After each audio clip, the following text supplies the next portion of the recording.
Welcome aboard Just Jets with your captain, Matt O'Leary. Buckle up and enjoy the ride.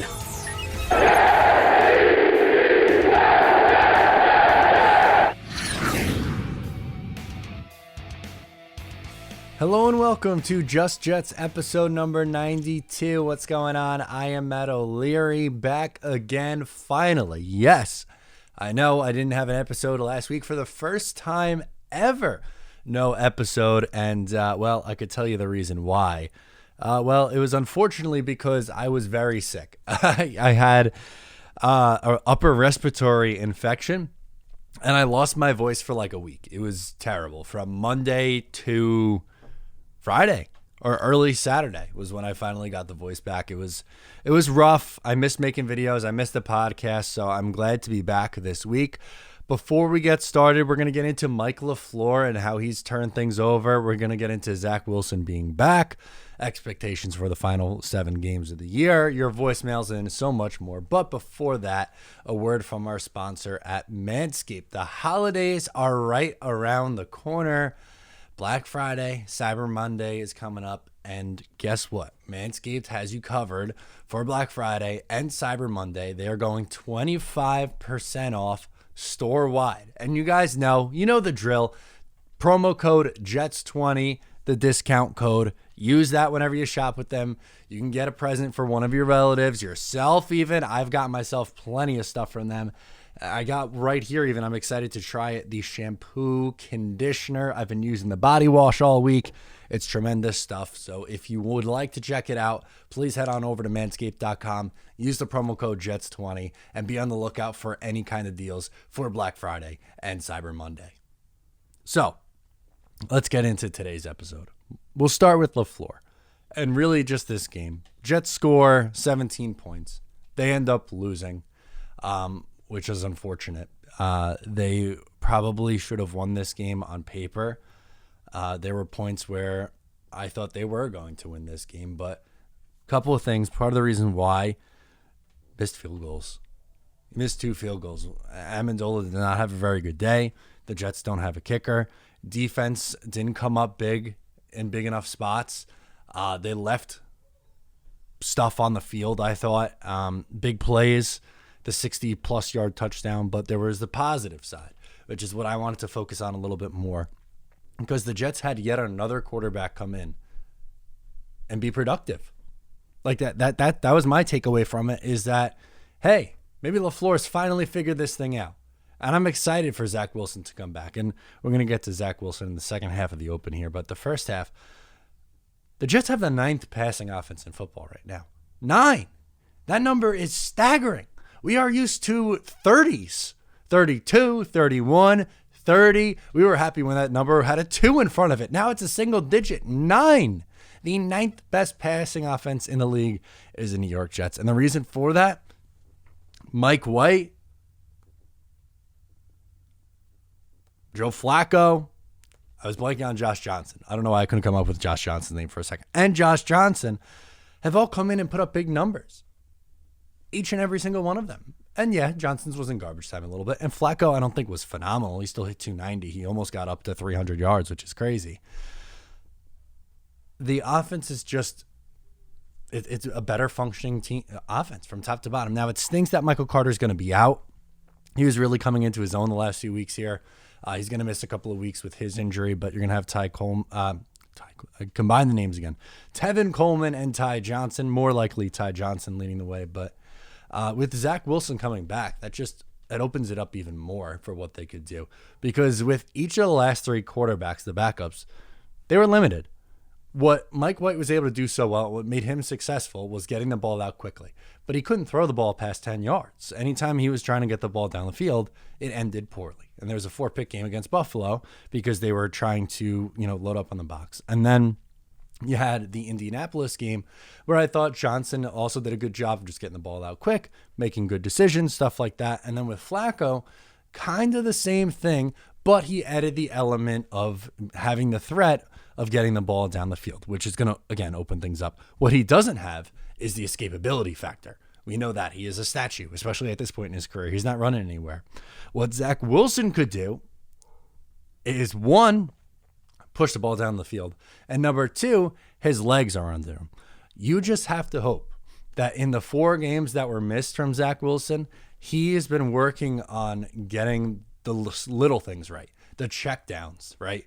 Because that was the biggest thing from Zach, the big plays he can make. But it was like little brain farts. And they started to come up the game against Atlanta and even after the bye, the game against New England. It started to come up a little bit more where you were missing some of the easy throws, the gimmies. Well, if he starts to hit those, which everyone was saying, if he starts to hit those, watch out. Well, LaFleur's in his bag, man. I got to give him credit. He's been calling some really good games. And no, of course he didn't overhaul the offense. That's what no one's going to sit here and tell you that it's a completely different offense. But he's absolutely adjusted to his play calling. And the hope is that when Zach Wilson comes in here, excuse me, voice isn't quite back 100% just yet, comes and goes. But when he is back, and is able to get the little things down, that they could take it to the next level. And I'm excited for Zach Wilson to come back this week. Now, this is interesting. Joe Flacco and Mike White are in COVID protocol. Supposedly, Mike White tested positive. Joe Flacco is unvaccinated, and he was in close contact, so he's not going to be able to be good to go for the game on Sunday. So more than likely, it's going to be Josh Johnson backing up Zach Wilson, which... fine. It doesn't matter which one of those 3 guys were backing up Wilson. In my eyes, I'm just happy that Wilson's back. And it's a good test for this team. I talked about it earlier in the week. I'll talk more about it on the preview later this week about how it's a good test for a young team going on the road. And I understand, like, the Texans aren't good, but they're still favored. The Texans are still favored by 2.5 points. So the Jets going on the road and winning a game as an underdog would still be something to write home about. It's something to build off for a young team, a young quarterback, a young head coach. So what do I want to see in the final 7 games? This is the second half of the Open here. What do I want to see in the final 7 games from Zach Wilson? First and foremost, I would like to see the little things be improved on. Getting the ball out quicker, not holding onto the ball so long, finding the running backs or finding the checkdowns, not trying to play as much hero ball. As a result, I think you will see the interceptions come down. I think you will also see the completion percentage start to go up a little bit. And I think you'll see a few wins. 3-4 wins over the final 7 games. I think that's still doable. That would get you to 5 or 6 wins on the year if you win 3 or 4 games. There's some tough ones on there, especially closing out with the Buccaneers and Buffalo Bills. Now, maybe if they wrap things up, they're resting starters and you could steal a win or 2 out of those games. But on paper right now, those are the hardest games remaining. The Saints are a weird team. They're hard to figure out. And then you have some games, obviously, against another one against Miami, who's not any good. Jacksonville and Houston aren't any good. But the Eagles, everyone had that one circled as a game they should probably win. Eagles are playing much better football. They have a chance to make it 3 in a row against the New York Giants. If they win this week against the Giants, they win 3 games in a row. And Jalen Hurts is playing a lot better football. I wasn't a big Jalen Hurts fan going into this year. I don't know if I'm 100% sold on him, but he's been playing much better football lately. So maybe they do have their answer at the quarterback position. But if you can go out, win 3 or 4 more games, maybe they'll win one you don't expect. Maybe they'll lose one you don't expect, like this past week against the Dolphins. I didn't expect them to lose that game. Maybe they go out and they beat a team like the Saints at home, and that would be a pretty nice win there. Somewhere around, on average, there's going to be games where it's lower, there's going to be games where it's higher. But let's say, call it 235, 240 yards a game, something like that. If we go 235 over 7 games, that's another 1,645 yards. Figure 10, 11 touchdown passes, 5 interceptions, 62.5 completion percentage, a little over 60%. I think would be fine. And a YPA over 7. It'd be like 7.2, something like that. So if you combine the yards, the touchdowns, interceptions, let's take the 1645, 11 touchdowns, 5 picks. If you combine that with the first 6 games that he played before the injury, that'd be 2,813 yards, which is on average 216. He's at, I believe, 197 on average right now. 15 touchdowns, 14 interceptions. With the start that he dug himself, if he was able to get in a positive touchdown to interception ratio, I think you take that. And I really think there's a chance that Zach Wilson plays well down the stretch here. One, these teams aren't that great. Houston, yes, they had a surprising win against the Titans. So did the Jets. But there's like these defenses aren't, there's not a lot to write home about on some of these defenses. He could do what Flacco did, if not better, against the Miami Dolphins. He should be able to perform against Houston. The Saints is a tough defense. That's not easy. Todd Bowles, got to give him credit as a defensive coordinator. I know the Buccaneers defense isn't what it was last year, but that's still a pretty good defense. And Buffalo, they have a good defense, but there's some games where you'd imagine that they should be able to put up some yards and points. So even if, let's say, in 3 or 4 wins, even if there's a loss, hell, if they lose a game 34-31, even if they lose this game against the Texans or the Jaguars, a game that you want to win, but they lose 34-31 and Zach Wilson goes out and throws for 350 yards and 3 touchdowns, I'd be the happiest guy in the world. I would. Because to me, the rest of the season, it doesn't matter wins and losses, which is what I talked about in Monday's video, was wins and losses don't matter, because I was talking about the Jets having, at the time, the 2nd and 5th pick. Right now, after the Giants lost, it's the 2nd and 6th pick in the NFL draft. That doesn't really matter to me as much as developing the younger guys on the roster. So if there's games where the young guys are playing well, it's a fun and entertaining game, and they lose. For instance, Green Bay in 2018, a game like that was fun. I would sign up for that over a, 2019 Week 17 game where the Jets barely squeak out a win over the Bills' backups. That loss against Green Bay was more enjoyable than that win against the Buffalo Bills. Just flat out was. And the same thing applies in this situation.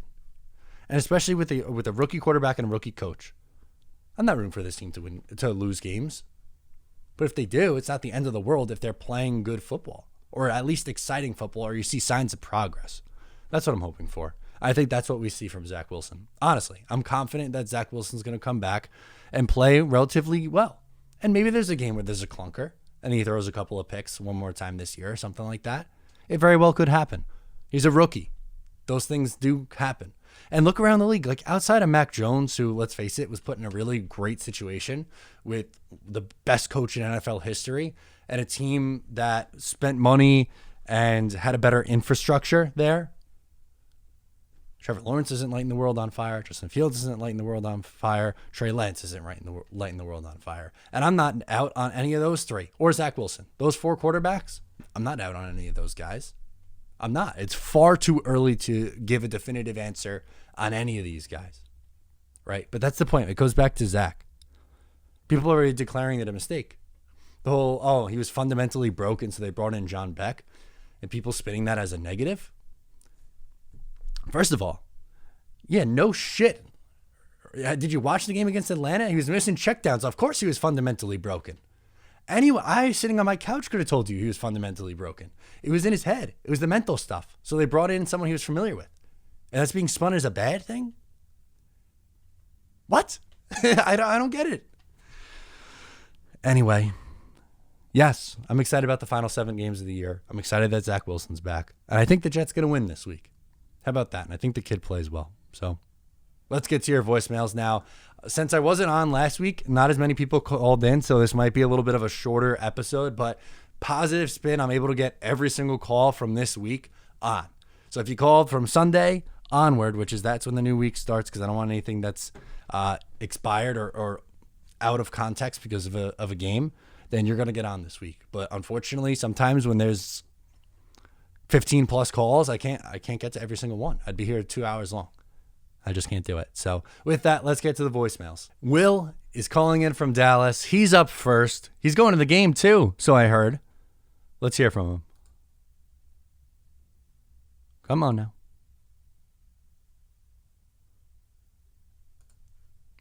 Technical issues. There we go. Hey Matt, it's Will calling from Dallas again. That was a hard game to watch, honestly. That was harder to watch for me than last week when we got killed by Buffalo, just from the fact that that was a game we should have won. Not even just on paper, maybe on paper that's not a game we should win, but I mean, we had so many chances to put the Dolphins away. So much so many opportunities to just gain full momentum and put them down, and we never did. I just think that's a game we should have won. I'll actually be in Houston to see the Houston game. So if any Jets fans are going to that game, hope to see you there. But my question for you is, with how the offense has looked lately, how much of a improvement do you expect to see Zach Wilson from the get-go? Like, there we go. Next week when he presumably starts, how much improvement are you thinking that we're going to see from him with how well the offense is doing, and what would be fair expectations going into the next few weeks? Hope all is well. Really enjoy the show, and as always, go Jets.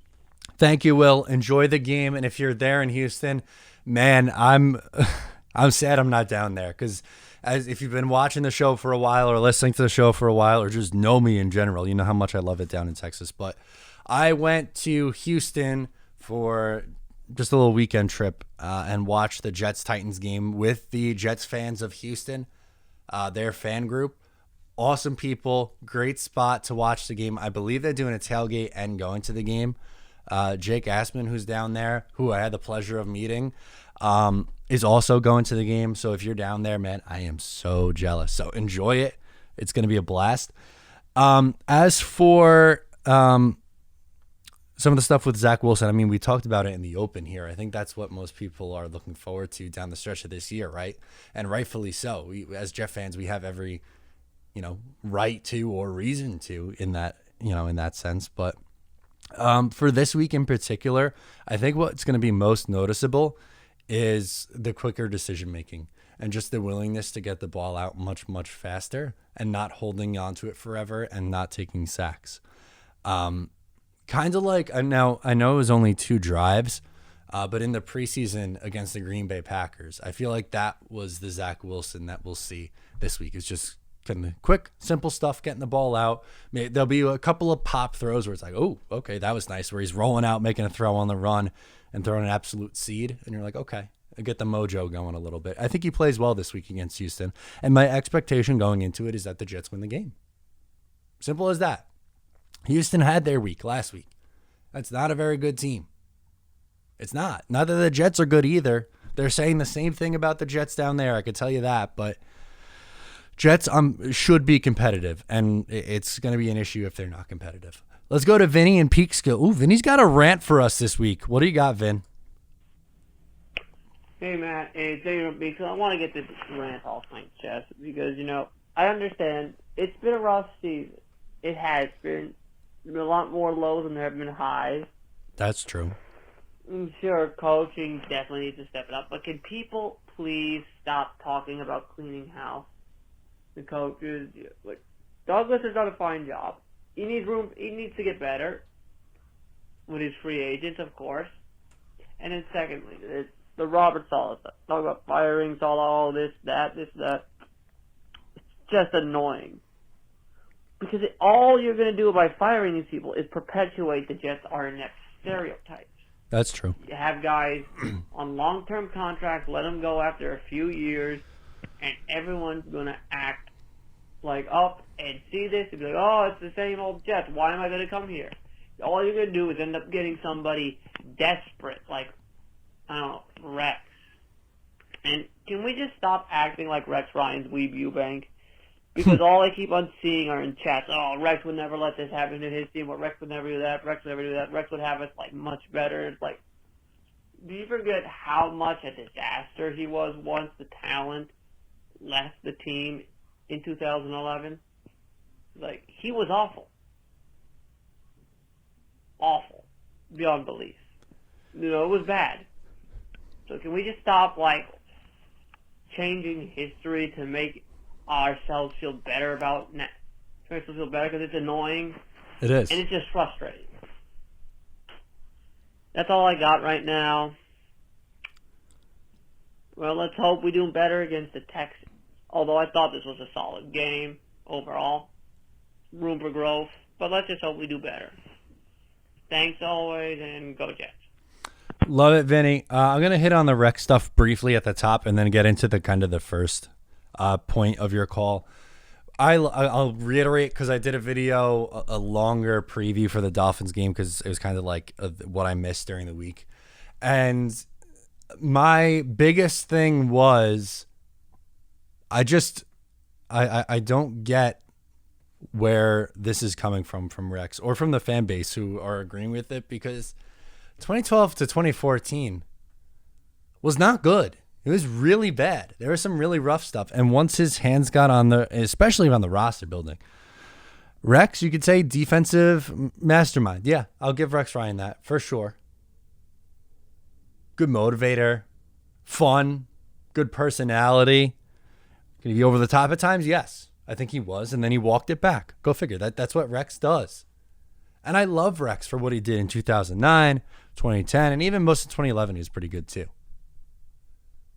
It was 19 games from 2012 to 2014 that they lost by double digits. 19. Even the 2013 year with Geno, and I know Geno wasn't any good, where they went 8-8.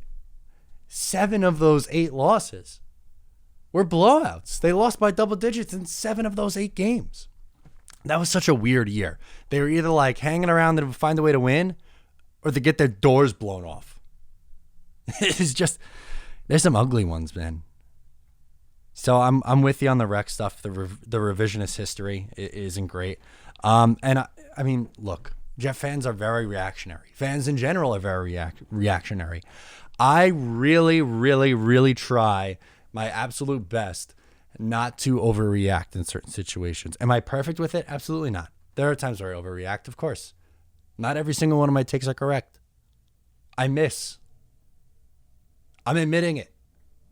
I'll be the first to admit it. But the notion that we could definitively say that Robert Saleh can't coach in the NFL based on 10 games with this roster and in this situation with everyone that's hurt right now, how? Or that he should go? I don't see how. It's like the same thing. Where are the calls for Michael LaFleur to be fired? He's been good. Over the last 4 or 5 weeks, he's been pretty good. This year was going to be a roller coaster from the beginning. We knew that going into it. You had some really bad lows. You had the high of the Cincinnati game, the high of the Bengals game, and there's going to be some more highs along the way. And guess what? There'll be probably a couple more lows as well. I get it. I know people are frustrated. I know people are tired of losing. I am too. But I think it's a little too reactionary, Vinny. And I'm with you. I agree with you, Vin. Max is from New Jersey. He's calling in. Let's get to it. Hi, this is Max, and I have 2 points to talk about today. So today, I'm going to talk about today's game. I think the Jets did pretty decent in today's game. We were actually pretty competitive, but it was kind of a sloppy game, and we should have had some more touchdowns. I think that there's one missed pass interference call against I think against the Dolphins defense. Yep, on Moore. They should have called pass interference in that one. I agree with that. They should have at least called a penalty for the Dolphins. And then the second thing is I was reading this article and it was Rex Ryan was apologizing to Saleh, and he thinks that was a good thing. But why did he criticize Saleh in the first place? Rex was a good coach. I wasn't even a Jets fan when Rex Ryan was the coach, but I'm listening to Jets youth servers. He had such a good roster in 2009, 2010. He's like, oh, Robert Saleh's not like Rex Ryan. Rex Ryan had an elite roster. Robert Saleh had the worst roster in football, and at least they're playing competitive in some games. Even though we should play competitive in more games, I think Rex Ryan should have never said that to Saleh. It's a good thing he's apologizing, but I just don't think that Rex Ryan should have ever said that to Robert Saleh. Hopefully we can beat the Jets in Houston next week and go Jets. Yeah, I agree that I hope they beat Houston this week. I agree with your points on Rex Ryan because he did have a really good roster, no doubt about it, and he did get a lot out of that roster. He does deserve credit. I'm not trying to discredit Rex. I'm really not, but I just don't think it was the right call because the second half of his tenure was really not very good here, and the situations are really different. And it was a sloppy game. And there was some missed calls. The Jets hurt themselves in a lot of spots. They couldn't get a big They couldn't get a big stop on defense. There's some missed penalties, missed field goals, burn timeouts, right? Like, there were issues here. It was sloppy. It was ugly, but that's what's going to happen in this kind of a year. Jack, New Jersey. He's got some Mike LaFleur takes. Let's do it. Hey, Matt, what's going on? It's Jake from New Jersey. What's it? Oh, Jake, sorry. It's something I've noticed over the past few weeks. It seems like Mike LaFleur's offensive scheme is very quarterback friendly. If you consider we've had how many people fill in for Wilson? We had Johnson, White, Flacco. All of them have thrown for 2+ touchdowns in a game before, which is pretty crazy to think about when you think of like most backup quarterbacks in the league. Crazy that the Jets can rotate all these guys in and get at least 2 touchdowns out of them. Just thought that was a crazy fact. Thanks. Yeah, it is. It definitely is. And I'm happy with what we saw from Flacco and White and Johnson for backup quarterbacks, which is what all 3 of those guys are in my eyes. They did their roles just fine. And we'll see if Zach is going to be able to utilize what those 3 guys did and what made those 3 guys successful and expand upon that because of his other natural abilities that he has. He has a stronger arm than those guys. He has better legs than, I'd say better legs than all those guys. He has a higher ceiling out of all those guys. Let's put it to the test. Again, he's a rookie, so there's going to be moments where you're like, what the hell was that, man? But I'm excited about what Mike LaFleur has done. I can't wait to see the Wilson to Elijah Moore connection. Elijah Moore, man, he's really something. 5 touchdowns in the last 5 weeks. It's good. Kid's good. Elijah Vera Tucker. Oh, remember people were writing him off at the beginning of the year. He's playing at a Pro Bowl level pace now. Offense is close. Getting there. Need a tight end. Need to round out a couple of pieces on the offensive line. It's close. Very close. Travis, we're going to end it with Travis from Ohio. Like I said, it's a little bit of a quicker episode this week, but happy to be back and happy to get this thing going. If this thing ever loads with Travis, I will gladly put him on. There we go. Thank you. If it's not being sick, it's internet issues. Travis, what do you got, my friend? Hey, Matt! What's up, dude? Travis from Ohio. Hey, buddy. Hope you're feeling better. Thank you. I am. Jets suck. Happy Thanksgiving to you and Mrs. Wilson. Love you, bud. Bye. Thank you, Travis. Had to work the Go Jets in there. Love you. Love each and every one of you watching. I really genuinely appreciate it. It is the week of Thanksgiving, so I just wanted to end the show today by saying thank you. And really, I mean it. And other Jets creators mean it. I appreciate it. I appreciate you guys coming and wanting to hear what I have to say about this team that I love. It's as simple as that. I'm still am a fan about this team, a fan of this team, who just wanted to share their opinion and interact with people on the internet. And it's this great little community that we have, and be able to get to this point. Over 10,000 subscribers on YouTube. We have the podcast going. This was a big part of the reason why I was able to get a full-time job as a writer for Odds Checker and all the stuff that I do there. And I do the other podcasts for my Islanders stuff. If you're an Islanders fan and have seen that, I'm sure, or follow me on Twitter, I'm sure you've seen my stuff there. But I just feel really lucky that I am 26 years old and I get to write about or talk about the New York Jets, the New York Islanders, or the NFL every single day of my life. That's so cool. And it's because of you guys coming here and clicking on the videos and watching the videos. So thank you. I appreciate you. And there's going to be a lot more where that came from. Thanks for tuning in. I'm Matt O'Leary. I'll catch you next time.